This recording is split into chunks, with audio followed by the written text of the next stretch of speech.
Queda con ustedes el licenciado Jesús Claros. Claros en política. Y aquí estamos en cabina con Giovanna Prialés Reyes. Ella es candidata al Congreso con el número 18 por el Partido Peruanos por el Cambio. Buenos días, Giovanna. Buenos días, Jesús. Muchas gracias por la invitación. Muchas gracias, Jorge. Y ya que estábamos hablando acerca de la presencia de los candidatos, ¿no asistió PPK al debate? Sí, mira, sin duda yo creo que ayer hubo una complicación en el manejo de la agenda de Pedro Pablo. Yo me disculpo en nombre de él y evidentemente en nombre del partido, porque además, como yo les comentaba y ustedes saben, yo he tenido la oportunidad de trabajar en un medio de comunicación escrita que es Perú 21, ¿no? Y valoro mucho el trabajo de los medios de comunicación. Me disculpo ante Max Obregón, ¿no? En el caso de Peruanos por el Cambio, y vamos a tratar de ser presentes en las siguientes invitaciones que se realicen. Ojalá que se animen a realizar una segunda convocatoria, porque evidentemente ayer creo que solo fueron 13 candidatos, ¿no? Y es importante que los votantes que escuchan tanto en Lima como en el extranjero puedan pues comparar las propuestas en materia económica, en materia de seguridad. Conversábamos antes de la entrevista la preocupación que tenemos porque son 5 años complejos desde el punto de vista económico, y nosotros que somos chiquillos pero no tan chiquillos, ¿no? Sabemos que efectivamente sin dinero es muy poco lo que se puede hacer tanto a nivel país como a nivel personal, ¿no? A quien tenemos en cabina es un economista de la Universidad del Pacífico con estudios, tiene maestría en el programa de Master of Arts in Economics dictado por el Instituto Latinoamericano de Doctrinas Económicas y Sociales. Por tener una persona tan preparada, es que nos gustaría saber qué nos depara la economía para el Perú. Mira, nosotros estamos preocupados por la situación económica que vamos a enfrentar en los próximos años, ¿no? Pero manteniendo el optimismo que Pedro Pablo siempre ha tenido, estamos seguros de que sí hay herramientas que podemos utilizar para paliar la coyuntura internacional. Justo Jesús conversaba con bastante claridad y me decía, mira, se ha producido un desaceleramiento de la economía china. O sea, China está creciendo más lento. Antes crecía a tasas de 10, ahora crece a tasas del 6. Y es nuestro principal demandante de exportaciones en materia de minerales. Entonces, ese menor crecimiento de China afecta a la demanda de nuestros principales productos de exportación, en el caso minero.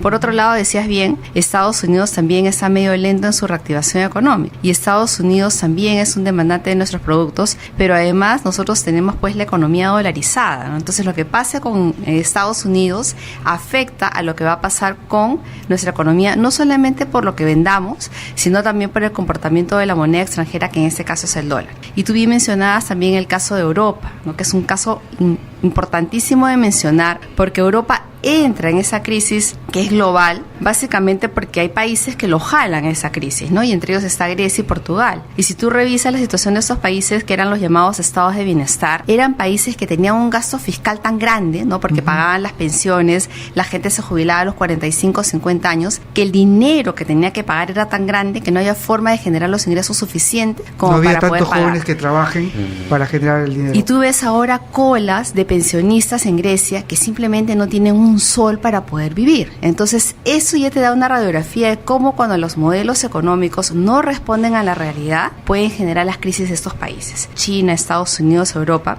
impactan en los países latinoamericanos, porque nosotros somos pues países pequeños. Eso quiere decir que somos tomadores de precios, y que por lo tanto cuando el mundo le va bien, cuando a China le va bien, nosotros vendemos un poco más, tenemos más ingresos y nosotros sentimos que estamos mejor. ¿Qué es lo que va a pasar ahora? Lo que va a pasar es que, como estos tres fenómenos se están dando en simultáneo, nuestros principales demandantes, que son los socios exportadores, ¿no?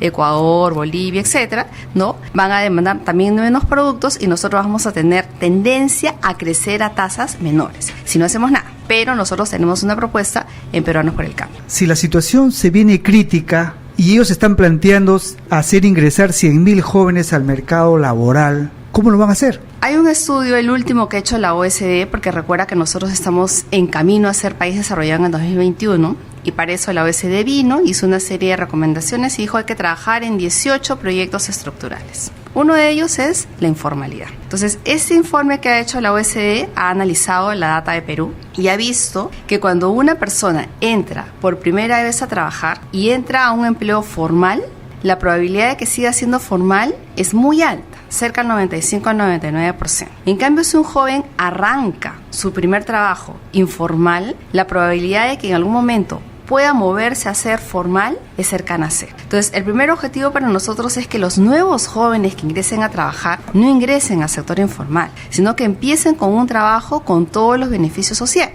Y para eso estamos tomando como ejemplo, no copiando ni plagiando, ¿no?, modelos como puede ser el modelo colombiano, en el cual la práctica preprofesional de tu hijo, cuando está terminando los estudios en la universidad o en el instituto, van pagados dentro de tu pensión. Eso quiere decir que esos 3 meses de práctica, que son obligatorios para que puedas tener tu título, ya no van a ser un costo para la empresa privada, que a veces una empresa mediana o pequeña sí le cuesta pagar 750 soles por 3 meses. Estamos hablando de 2.250 soles. Entonces, hay países en los cuales ya se ha incluido que esa práctica va a ser pagada por la pensión, y para eso tú haces un aporte mensual a lo largo de los 10 ciclos o 6 que te incluya el pago de la universidad del chico. Eso obliga además a que la universidad o el instituto esté activa. Es la responsabilidad de las universidades, porque las universidades simplemente votan y a la de Dios. Exactamente. Entonces, ahí nuestro primer cambio es, esto no tiene que funcionar de esa manera, porque cuando yo estoy poniendo mi dinero para estar pagando la educación de mi hijo, lo estoy haciendo porque estoy pensando que ese chico va a tener un futuro mejor al que de repente yo tenía. Pagar la universidad o el instituto es caro en nuestro país. Así es. Y para muchos padres es un gran sacrificio, por lo que no tiene sentido pensar que con el título el chico va a tener trabajo en el sector formal si es que la universidad o el instituto no ha hecho el trabajo previo de buscar esas prácticas preprofesionales. Tú sabes que el desempleo juvenil es 3 veces el desempleo de los adultos en toda América Latina. ¿Y por qué? Porque precisamente la universidad y el instituto no está haciendo su trabajo. Para responder a tu pregunta, hemos sacado o se ha emitido ahora una norma, ¿no?, que ha permitido la creación de la institución que va a supervisar a las universidades, la SUNEDU. En el caso del instituto, se está trabajando ahora en un proyecto de ley que lo que busca es mejorar la calidad técnica de los institutos. Y eso es necesario, porque si no, lo que ocurre es que consigues títulos, jóvenes que han invertido años, y ya hay estudios probados en el caso de Perú que han demostrado que si la educación que recibe un joven en un instituto o en una universidad es de baja calidad, el retorno de esa educación es negativo. Claro. Eso quiere decir que tú puedes haber invertido 20.000 o 15.000 soles durante los 3 años de formación de tu hijo, y ese chico va a ganar una remuneración mínimo o por debajo del mínimo a lo largo de toda su carrera profesional. Y por tanto, nosotros tenemos la necesidad y la obligación de exigir que los institutos tengan una mejor calidad, pero no solo eso, sino que los institutos a nivel de cada región hagan ese trabajo de vincular la demanda del mercado laboral. Yo estoy buscando técnicos, especialistas en enfermería, especialistas en textilería, para poder vincular con cuál va a ser la oferta académica que yo le voy a ofrecer a los jóvenes, para que los jóvenes entiendan o puedan saber que cuando terminen ese instituto van a conseguir trabajo en el mercado formal. Escuché un planteamiento de un candidato presidencial que hablan de que crear cenatis en todos los departamentos del país. ¿Es necesario esto o crear más universidades de mejor calidad para que puedan salir mejores futuros trabajadores? Necesitamos más técnicos que profesionales en estos próximos 5 o 10 años, y por lo tanto necesitamos institutos de la calidad de CENATI. Yo no digo que replicar CENATIs a nivel regional, porque de repente hay institutos muy buenos que requieren un acompañamiento del Estado para tener niveles básicos de calidad. Pero lo que sí tenemos que tener claro son 2 cosas. La única forma de lograr que la informalidad se reduzca es, por un lado, que el mercado formal crezca, tenga capacidad de captar más jóvenes que tengan adecuado empleo, y por otro lado, darle facilidades a estos microempresarios, taxistas, los que venden en las bodegas, los que están en gamarra, para que la formalidad no sea sacar mi ruco, mi rus. La formalidad, si tú la ves en términos económicos, es un trabajo que me genera los mismos beneficios que una persona que está trabajando en una empresa grande. ¿Qué es qué cosa? Acceso a salud, acceso a pensiones y acceso a los derechos que son vacaciones y CTS. Entonces nosotros estamos planteando ahí una segunda propuesta. La formalidad no es cuánto menos voy a pagar de impuestos. La formalidad es que el Estado pueda, a través de la asociatividad de estos grupos, por ejemplo de asociación de mototaxistas o taxistas a nivel regional, convertirse en un buen demandante de servicios de salud y de pensiones, y que el Estado pueda construir mercados en los cuales ya sea rentable venderle un microseguro ya no a un taxista, sino a 4.000 taxistas. Venderle un seguro para enfermedad. ¿Qué pasa si un taxista hoy día se enferma? Ese día su familia deja de comer. Por lo tanto, nuestro segundo planteamiento es, para esas personas que hoy en día están en la informalidad, tenemos que ser capaces de, a través de la asociatividad, convertirlos en un mercado atractivo y desarrollar nuevos productos para ellos, financieros. Un microcrédito que ahora existe, pero que todavía las tasas de interés son altas, ¿no? Un microseguro, un micropensión. ¿Están planteando el tema de impulsar la educación financiera en forma obligatoria? Definitivamente, ¿no? Esa es mi bandera. O sea, yo he trabajado en el tema financiero muchos años, ¿no? Y por tanto tú vas a revisar que parte de mis propuestas, una de las más importantes que más me gusta, está relacionada con la educación financiera y la defensa de los derechos del consumidor. Yo he tenido la oportunidad de revisar información en la cual se demuestra que si yo le doy educación financiera a un chico, desde educación inicial hasta educación superior, que puede ser instituto o universidad, a pesar de que él no haya tenido la misma calidad educativa que otro muchacho que de repente pudo entrar a un colegio privado y una universidad privada y que tendría un perfil de ingresos más alto, la educación financiera logra reducir esa brecha de diferencia de ingresos. Porque cuando uno sabe cómo usar su dinero, aunque la otra persona gane el triple que yo sé que no voy a sacar una tarjeta de crédito para pagar el pago mínimo todos los meses.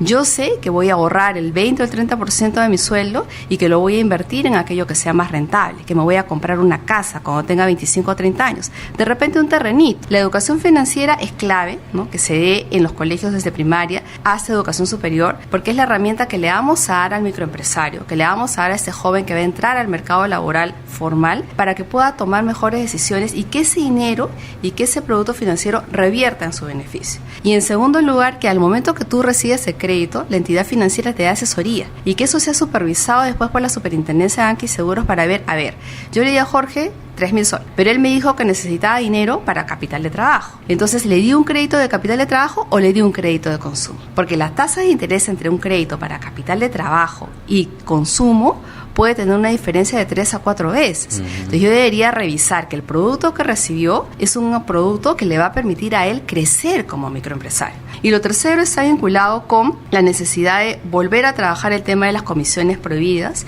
y el tema de las cláusulas prohibidas, ¿no? No es dable que todavía hoy exista la comisión interplaza.